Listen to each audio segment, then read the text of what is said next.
The world is enthralled by the Korean drama Extraordinary Attorney Woo, which is currently ranked first on Netflix. The drama tells the tale of Woo Young-woo, a young attorney with autism spectrum disorder who joined the law firm Hanbada and went through a variety of cases. There are scenes about the aspect of interesting Korean culture in episode 6. 변호인은 본관이 어딥니까? 네? 본관이요. 그 변호인 성씨 말입니다. 단양 우씨입니다. In episode 6, the judge asked Woo what is her Bon-gwan, and the prosecutor told the judge that their Bon-gwan is closer to each other geographically, so they might be relatives, and set an optimistic tone for him. Bon-gwan is a geographic concept of clans in Korea, indicating an ancestor's hometown place where they lived or stayed. Koreans have a family name and Bon-gwan, so even if Koreans share the same family name, if their Bon-gwan is different, they are not relatives. This explains why many Koreans with the surname Kim are not related to one another, because their Bon-gwans are different. Also, if their Bon-gwan and surname are the same, they are not close relatives such as V and Jin from BTS, who are Gwangsan Kim clan. Actually, Korean surnames are characterized by a collective consciousness of the kindergarten. It serves as an illustration of how women don't accept their husband's last name after marriage and use the Bon-gwan to reveal their paternal ancestry. So from now on, we learn the history of Korean surnames and Bon-gwan. It hasn't been 100 years that all Koreans have a surname and Bon-gwan. China was the first country that used surnames in the East. The surname system in Korea began when it came from China. In fact, many Korean surnames are Chinese character. It is said that the surname system in Korea started since the 7th century, especially after the Silla unified Goguryeo and Baekje. The Silla surname had been taken down. At the time, Kim, Park, and Seok, which are common surnames in Korea, and the surname of the royal family in Silla appeared. The first community that embezzled surnames in Silla is the top-tier status, such as the royalty, indicating the king and the royal household. However, after the order of the status and the social order had been unstable, the Wanggeon, who is the stout Hojok, unified the later Three Kingdom period and established the Goryeo. After destroying the bone rank system, the reliable status order of Silla, Goryeo aspired to establish a new system to manage the ruler's estate successfully. During the Silla period, only a few royal classes used the surname. Surnames function as the criteria to distinguish the families and lineages. But after the last period of Silla, surnames were laid out nationwide and applied regardless of lineage.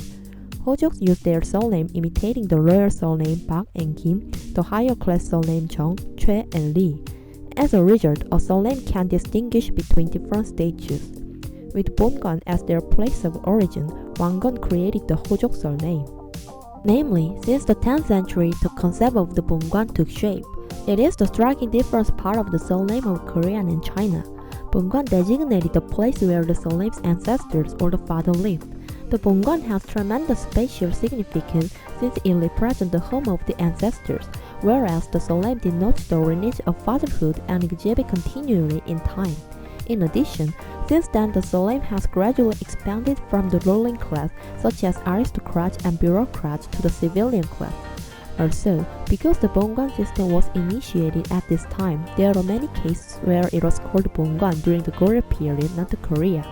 For example, the Gwangsan Kim clan used Gwangsan, which was the name during the Goryeo period, not Gwangju, which is the contemporary name. Actually, Bon-gwan was in line with the legends during the Goryeo period, but after the Yangban cultural development of the Joseon dynasty, the Bon-gwan of the silver spoon family was to be superior rather than the others who were despised. Before the early Joseon ages, the Cheonmin, which was the royal class, didn't have surnames. Actually, Cheonmin consisted of 50% to 70% of the entire population, which means that half of the population didn't have surnames. But after the late Joseon ages, as the status order had been shaken, some of the Cheonmin became Yangmin, which is when the civilian got a surname, which resulted in the increase of the population with surnames. Also, because of the carbon reform, the slavery system was abolished in 1894. The status order was de facto annulled, and the popularization of surnames rapidly proceeded. It means that the slaves that were in the lower class could have surnames. And actually, the majority of Koreans today use a surname. People who got a surname in the carbon reform period chose the surname they wanted to use.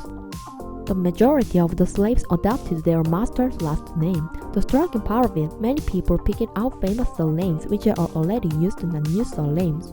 Korean surname is now 250, whereas Bon-gwan is 30,400. Among the 250 surnames, Kim, Lee, Park, Choi, and Jung is top 5 surnames. Surnames often make up 90% of the population, with the top 5 surnames accounting for more than half of the total. 159 surnames failed to reach 1%. Even though 50% of people didn't have surnames, the number has persisted since the 15th century. It suggested that the Chunmin people's acquisition of surnames has little bearing on recently created surnames. They owned a large number of slaves, which is why surnames like Kim, Lee, and Park are common. Because slaves were given surnames from wealthy families, the number of wealthy families continued to grow unintentionally.